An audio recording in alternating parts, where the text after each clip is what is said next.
जय हिंद बच्चों। चलिए स्टार्ट करते हैं आज का नया टॉपिक। और इस टॉपिक के अंदर आप लोग आज पढ़ेंगे मेरे साथ एक्सरसाइज 3.2।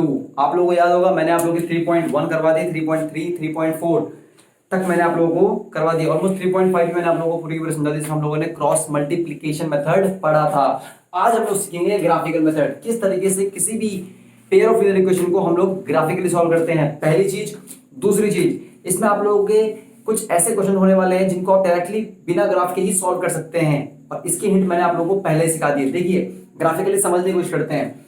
हमारे पास दो पेयर ऑफ लीनियर इक्वेशन था, a1x plus b1y plus c1 is equal to 0, और क्या था a2x plus b2y plus c2 is equal to 0। इसके अंदर हमारे तीन केस थे। कितने केस थे? तीन केस थे। लाइट कैसे कर रही है ये? चलो अभी नहीं कर रही है। इसके बाद मेरा तो लाइट जा रही है, इन्वर्टर पे है ना, ऐसे कर रहा है। इसके अंदर हमारे पास तीन केस थे। सबसे पहला केस था हमारे पास यूनिक सॉल्यूशन। क्या था हमारे पास? यूनिक। फटाफट रिवीजन हो रहा है एक बार, बहुत जरूरी है। यूनिक सॉल्यूशन, इसमें क्या होता है, ग्राफ ऐसे मिलते हैं, एक पॉइंट पे कट करते हैं, ठीक है, सॉल्यूशन होता है। एक होता है हमारे पास इनफाइनाइट सॉल्यूशन। क्या होता है हमारे पास? एक इनफाइनाइट सॉल्यूशन, जो लाइन ओवरलैप जाती है, हर पॉइंट पे टच करती है, ठीक है। और एक लास्ट हमारे पास होता है नो सॉल्यूशन। क्या होता है हमारे पास? एक नो सॉल्यूशन, जो लाइन क्या जाती है पैरेलल, कभी कट नहीं करती। इन तीनों की मैंने आप लोगों को कंडीशन सिखाई थी, यानी कि अगर कभी a1/a2 not equals to b1/b2 आ गया तो सीधा बोल दोगे यूनिक सॉल्यूशन। पहले कंडीशन को चेक करते ही, आगे चेक ही नहीं करना है। अगर a1/a2 इक्वल्स टू b1/b2 और इक्वल्स टू c1/c2 आता है, तब आप बोलेंगे इनफाइनाइट सॉल्यूशन। और अगर a1/a2 इक्वल्स टू b1/b2 और नॉट इक्वल्स टू c1/c2 आता है, तब आप बोलेंगे नो सॉल्यूशन। तो जिन दोनों केस में सॉल्यूशन आता है, इसको हम बोलेंगे कंसिस्टेंट, और इसको हम क्या बोलेंगे? इनकंसिस्टेंट। तो इस क्वेश्चन एक्सेल में क्या किया, आपको इक्वेशन दे देगा और आपसे बोलेगा बताओ कि ये जो लाइन होंगी ये पैरेलल होंगी, इंटरसेक्टिंग एट वन पॉइंट होंगी, या फिर कोइंसिडेंट होगी। कोइंसिडेंट मतलब एक के ऊपर एक। तो आपको कुछ भी नहीं करना है, आपको बस इक्वेशंस की कंडीशन चेक कर लेनी है। a1/a2 अगर ये हुआ तो आप बोल दोगे एक पॉइंट पे इंटरसेक्ट करेगी, यूनिक सॉल्यूशन। अगर ये वाली कंडीशन सेटिस्फाई होगी तो आप बोलोगे कोइंसिडेंट लाइन होंगी, एक के ऊपर एक। अगर ये वाली कंडीशन सेटिस्फाई हो गई नो सॉल्यूशन की, तो आप बोलोगे लाइन क्या है? पैरेलल है। तो क्या करना है, इसमें आपको सिर्फ खुद ही इक्वेशन को देख के इन कंडीशन को चेक करके आपको खुद ही कमेंट करना है, ठीक है। अब आपकी जो अगली एक्सरसाइज है उसमें क्या है कि अगर यूनिक सॉल्यूशन है तो उसको ग्राफिकली सॉल्व करो। क्या करो? ग्राफिकली सॉल्व करो। अब देखो मैं आप लोगों को यूनिक सॉल्यूशन को ग्राफिकली सॉल्व करना सिखाता हूं। मैं एक बहुत सिंपल सा एग्जांपल लूंगा, आप इसमें कोई भी एग्जांपल ले सकते हैं। मैं एक बहुत सिंपल एग्जांपल लूंगा, समझने की कोशिश करते हैं। देखिए कोई भी इक्वेशन ले सकते हैं भाई आप। मैं तो बहुत एक सिंपल सी इक्वेशन ले रहा हूं जो मेरी हमेशा की फेवरेट है। वो क्या होती है? x plus Y is equal to 14 और x minus Y is equal to 4। अब देखिए दिख रहा है क्या? दिख रहा है? नहीं दिख रहा है? अभी दिख रहा है? ठीक है। x plus Y is equal to 14 और x minus Y is equal to 4। ये देखो, ये मेरी क्वेश्चन नंबर 1 है और ये मेरी क्वेश्चन नंबर 2 है। जब भी आप ग्राफ बनाते हैं तो वो ग्राफ बहुत सिस्टमैटिक तरीके से बनाता है। पहले इक्वेशन नंबर 1 की बात करते हैं। फॉर इक्वेशन नंबर 1 आप बताइए यहां से x की वैल्यू कितनी होगी? 14 माइनस वाई, चाहे आप y लिख लो 14 माइनस एक्स, मैंने x लिख लिया, ठीक है। अब क्या करो, आप लोग फर्स्ट इक्वेशन के लिए एक बॉक्स बनाओ, जैसे आप लोग 9th क्लास में पढ़ते थे एग्जैक्टली। और एक बात ध्यान रखना, ये मैंने बॉक्स बनाया ना, तो इस बॉक्स में एक ऊपर x लिख लो और नीचे के लिख लिया मैंने y लिख लिया। अब एक बात मेरे में समझो, मैंने तीन ही बॉक्स क्यों बनाया? देखिए दो बॉक्स में काम नहीं चलेगा, तीन या उससे ज्यादा बॉक्स बनाओ हमेशा, क्योंकि ये एक लीनियर इक्वेशन है। तो हमेशा क्या आनी चाहिए? Straight line. तो बहुत सारे बच्चे क्या करते हैं, सिर्फ 2 पॉइंट लेके बना देते हैं। अब मान लो यार, एक बात मुझे बताओ, मान लो ग्राफ है, ठीक है, और 2 पॉइंट ये आए और आपने लाइन से ड्रॉ कर दी, आप अपने मन में खुश हो, आप बोलोगे हमारा आंसर सही है। अरे तीसरा पॉइंट निकालो, अगर तीसरा पॉइंट यहाँ कहीं आया तब तो आपका आंसर 100% सही है। लेकिन गलती से अगर आपके 2 पॉइंट ऐसे आए और तीसरा पॉइंट आपका ऐसा आ गया, तो क्या ये कोई लाइन बन रही है? नहीं। तो तीसरे पॉइंट के बाद ही आपको पता लगा आपने गलती करी है नहीं। इसीलिए हमेशा रखना, ये जो लाइन होनी चाहिए एक स्ट्रेट लाइन बननी चाहिए। और स्ट्रेट लाइन, अब यार देखो जिंदगी में 2 पॉइंट, देखो मान लो 2 पॉइंट ये तो हमेशा स्ट्रेट होंगे। तो हो सकता है किसी बच्चे ने इसके साथ ये वाला पॉइंट निकाल दिया तो उसकी लाइन यहाँ से बन जाएगी, है ना। किसी बच्चे ने इसके साथ ये वाला पॉइंट निकाल दिया, गलती से उसकी लाइन यहाँ निकल गई, अगर कैलकुलेशन मिस्टेक हो। जिस बच्चे का तीसरा पॉइंट यहाँ पर आएगा मान लो, तो इसका मतलब कौन सी लाइन सही है? जो तीनों लाइन को, तीनों पॉइंट्स को मैच कर रही है। तो लाइन सिर्फ ये वाली सही है, ये दोनों लाइन क्या है? गलत है। इसीलिए आप लोगों को मैं क्या बोल रहा हूँ, हमेशा याद रखना कि कितने पॉइंट चाहिए? कम से कम 3 पॉइंट। देखिए मैं थोड़ा तेज बोल रहा हूँ आज, थोड़ा स्पीड में बोल रहा हूँ, तो जिन लोगों को थोड़ा सा भी दिक्कत हो वीडियो को दोबारा से देख लेना, टेंशन लेने की जरूरत नहीं है। चलिए स्टार्ट करते हैं। अब देखो हमेशा ग्राफ में ऐसे पॉइंट ले लें जो आपके ग्राफ पेपर पर मतलब इजी कन्वीनियंटली आप प्लॉट कर सकते हो। x equal to 14 minus Y, Y की वैल्यू 7 लो, 14 माइनस 7 इज 7, वाई की वैल्यू 8 लो, 14 माइनस 8 इज 6, वाई की वैल्यू 6 लो, 14 माइनस 6 इज 8। मिल गई। ये प्लॉट किसके लिए मिला? फर्स्ट के लिए। समझ आ गया? ठीक है, तो अब मैं फर्स्ट के लिए जो मैंने कार्रवाई की इसको मैं मिटा देता हूँ, आप मत मिटाना। ठीक है, अब क्या करो, अब मैं क्या करूँगा, अब मैं ग्राफ बनाऊंगा प्रॉपर तरीके से। ठीक है, समझ आ रहा? तो ये मेरी कौन सी एक्सिस है? X axis. ये कौन सी एक्सिस है? वाई। ये कौन सी है? Minus X. ये कौन सी है? Minus Y. और ये मेरी क्या है? ओरिजिन। ये मेरी क्या है? ओरिजिन। इस तरह से आपको अपनी पहले तो ग्राफ को जो है ग्राफ पेपर के ऊपर ढक से बनाना है। इसके लिए आपको ग्राफ पेपर चाहिए। ठीक है, समझ आ गया? अब जो आपको पॉइंट्स दिख रहे हैं अपने मैक्सिमम हिसाब से, आप उस हिसाब से पॉइंट यहाँ पर लोकेट कर लीजिए। जैसे मेरे को दिख रहा है 7 और 8, और मेरे को दिख रहा है कि मेरे जो पॉइंट्स है पॉजिटिव साइड में ज्यादा है। मेरे पॉइंट्स कहाँ ज्यादा है? पॉजिटिव साइड्स में ज्यादा है, ऊपर और नीचे की तरफ। तो मैं पहले से ही सोच के चलूंगा कि मेरी जो एक्सिस होने वाली है वो ऊपर की तरफ बढ़ सकती है और राइट साइड की तरफ बढ़ सकती है। ये मैंने माइंड में पहले से इंटरप्रेट कर लिया। ठीक है, अब पॉइंट बनाते हैं। 1 2 3 4 5 6 7 8, 1 2 3 4 5 6 7 8 9 देते हैं।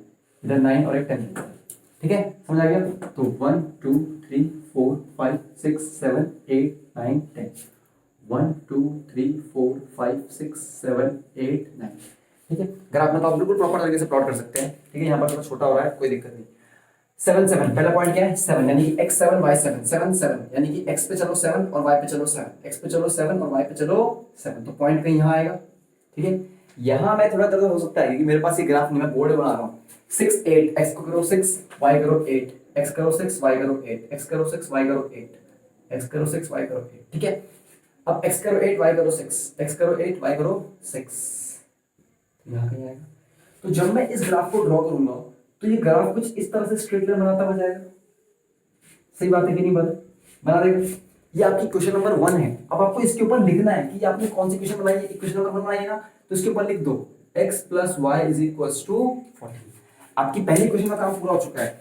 सेम प्रोसीजर रिपीट करो किसके लिए? सेकंड इक्वेशन के लिए, बिल्कुल सेम प्रोसीजर। ठीक है, अब क्या करेंगे? सेकंड क्वेश्चन का वही फंडा, x is equal to Y plus 4 हो जाएगा, y की वैल्यू जाएगी। ठीक है, अब क्या करो इसमें, पहले एक बार y को 0 पुट करो। जब आप y को 0 पुट करोगे, देखो y को मैंने 0 पुट किया तो x कितना आ गया? 4। अब y को 1 पुट करो, x कितना आ गया? 1 प्लस 4 5। अब 2 पुट करो तो कितना आ गया? 6। मैंने जान के पॉजिटिव वैल्यू पुट की है। वैल्यू आप कोई भी पुट कर सकते हैं अपने ग्राफ के हिसाब से, जो आपको सही लगे। ठीक है, अब देखिए प्लॉट कीजिए इन पॉइंट्स को। मैं इस ग्राफ को रेड लाइन से बनाता हूँ सेकंड वाले क्वेश्चन को। ठीक है, x कितना है? 4, y कितना है? 0, ये रहा point. x5 y1, x5 y1, x6 y2, x6 y2। अब जब आप इस ग्राफ को प्लॉट करेंगे तो ये जो ग्राफ होगा, मान लेते हैं, चलिए इसको हम ड्रॉ करते हैं। ठीक है, ये ग्राफ थोड़ा सा x6 थोड़ा सा इधर से जाएगा, ये थोड़ा सा इधर से जाएगा। ठीक है, हाँ, और ठीक है। तो ये जो ग्राफ जब ड्रॉ करेंगे ये कुछ इस तरह से आपका ग्राफ जाएगा, ऐसे। ये मैंने थोड़ा गलत प्लॉट कर दिया, आप लोग ग्राफ में सही बनाओगे। तो इस इक्वेशन के ऊपर आप कौन सी इक्वेशन, ये आपकी इक्वेशन कौन सी है? बोलो यार, ये आपकी इक्वेशन है x minus Y is equal to 4। तो ये आपकी सेकंड इक्वेशन आ गई। आपने इसके ऊपर सेकंड इक्वेशन लिख देनी है। तो मैं उम्मीद कर रहा हूँ कि आपकी दो इक्वेशन यहाँ पर बन गई है। आपको ऐसे बोलेगा सॉल्यूशन कहाँ है, तो जहां ये इंटरसेक्ट करेगा वही क्या है? मेरा सॉल्यूशन। तो जैसे आप ये सॉल्यूशन करोगे, आप फर्स्ट इसको नोटिस करोगे कौन सा एक्सिस है? Y axis. वाई की वैल्यू कितनी है? 5, एक्स की वैल्यू कितनी है? 9। तो ये पॉइंट का नाम कितना हो गया? 9,5। यही सॉल्यूशन है। तो जो नीचे वाली वैल्यू होती है वो x की होती है, इसका मतलब x कितना आ गया? 9। और जो साइड वाली वैल्यू होती है किसकी होती है? y की वैल्यू होती है। तो y कितना आ गया? 5। मेरा थोड़ा सा हो सकता है कि ऊपर मुझे स्लाइटली थोड़ा सा गड़बड़ हो सकता है, बट आप लोग कोशिश करें कि ग्राफ में बनाएंगे तो आपकी ऐसी गलतियां नहीं होंगी। समझ आ गया? अब देखिए, ये तो हमने सॉल्यूशन निकाल दिया। फिर इसमें आपसे पूछेगा कि find the vertices of the triangle with x axis. देखिए, ट्राइंगल बनाने के लिए हमेशा हमें 3 एक्सिस चाहिए होती है। एक तो ये हो गई, एक ये हो गई, तो x एक्सिस के साथ ये वाला ट्राइंगल बनेगा। कौन सा ट्राइंगल बनेगा? ये ट्राइंगल बनेगा। तो आप क्या कीजिए, इसके जो पॉइंट मैंने आपको बता दिए, इसके वर्टिसेस आप खुद नोट कर सकते हैं। ये क्या है? 4, 4,0। सेम तरीके से आपका ग्राफ में यहाँ पॉइंट करेगा, मान लो ये कोई मान लो पॉइंट आया 15,0, मान लो, तो 3 वर्टेक्स मिल गए आपको। ये हो गया A, ये हो गया B, ये हो गया C। फिर हो सकता है वो आपसे बोले कि इस ट्राइंगल का एरिया निकालो। आपको करना है, इसकी हाइट कितनी है? आपको पता है हाइट कितनी है? 5। फिर आप ये लेंथ नाप लोगे 1 2 3 4 5 6 7 8 9 10 11, मान लो 11 है, तो ट्राइंगल में कौन लगाओगे, half base into height, base कितना है 11 और हाइट कितना है 5, तो स्क्वायर यूनिट्स, तो ये आपका एरिया निकल जाएगा इस टाइप से। आप लोग समझ पा रहे हो क्या कर रहा हूँ, ठीक है। तो triangle with x axis, same तरीके से आपसे पूछ सकता है ट्राइंगल विद वाई एक्सिस, तो उसके लिए आप थोड़ी देर में उसको मिटा देता हूँ।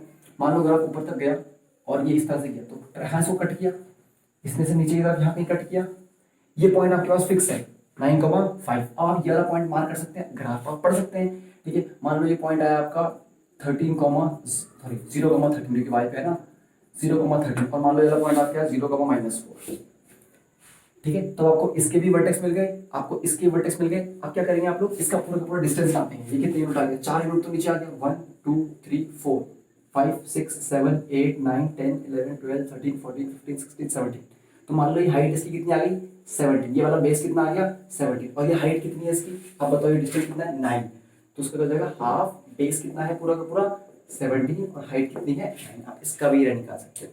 तो हमेशा याद रखना, जैसे मान लो मैं आपको फिर से एक चीज फिर से बिल्कुल एक बार फिर से रिव्यू करवा देता हूँ। जैसे मान लो मेरे पास ये मेरा ट्रायंगल है, ठीक है, ये मेरा क्या है, ये मेरा ग्राफ है, ठीक है, और ये यहाँ कट किया, ठीक है, ये मेरे इस तरह से मेरी इक्वेशन सॉल्यूशन है। आपसे बोलेगा कि ट्राइंगल विद एक्स एक्सिस या ट्राइंगल विद वाई एक्सिस, तो क्या करो, इसको नीचे ले आओ पूरा और एक्स एक्सिस के साथ ट्राइंगल कंप्लीट कर दो, ये वाला ट्राइंगल, तो ये है triangle with x axis. Area निकालना है, एरिया निकाल दो, वर्टेक्स निकालनी है, वर्टेक्स निकाल दो। एरिया कैसे निकालोगे, ये बेस नाप लोगे यूनिट्स में, डब्बे ब्लॉक आपने मार्क किए होंगे ऐसी हाइट। अब आप बुक को पूछ सकता है ट्राइंगल विद वाई एक्सिस, तो क्या करना है आपको, इस ट्राइंगल को इसके साथ बना देना है पूरा वाई एक्सिस के साथ, ये समझ आ गया, समझ आ गया। फिर से करें, कुछ भी नहीं करना, ग्राफ खींचना है, जहां भी आपकी लाइन आई, अगर बोल रहा है वाई एक्सिस, तो क्या करो, इन दोनों लाइनों को वाई के साथ खींच दो, बन गया वाई एक्सिस का ट्राइंगल, ये रहा, ठीक है। अगर बोलता है एक्स एक्सिस, तो इसको छोड़ दो, इतना खींचने की जरूरत नहीं है, सिर्फ इसी के साथ खींच दो, एक्स के साथ खींच दो पूरा का पूरा, तो बन गया ट्राइंगल विद एक्स एक्सिस। मतलब जो भी आपकी लाइन है उन्हें अगर आपने एक्स के साथ खींच दिया तो ट्राइंगल विद एक्स एक्सिस, और जो भी आपकी लाइन है अगर आपने उन्हें वाई के साथ खींचा तो वो बन जाएगा ट्राइंगल विद वाई एक्सिस। इसमें आपको वर्टेक्स निकालने के लिए बोल सकता है कि आप उनके वर्टिसेस बता दीजिए, आप एरिया बता दीजिए, ठीक है, ये आपसे पूछ सकता है, बस इससे ज्यादा और कुछ नहीं, या फिर आपको सॉल्यूशन पूछ सकता है। तो ये सबसे बड़ा क्वेश्चन होता है ग्राफ का।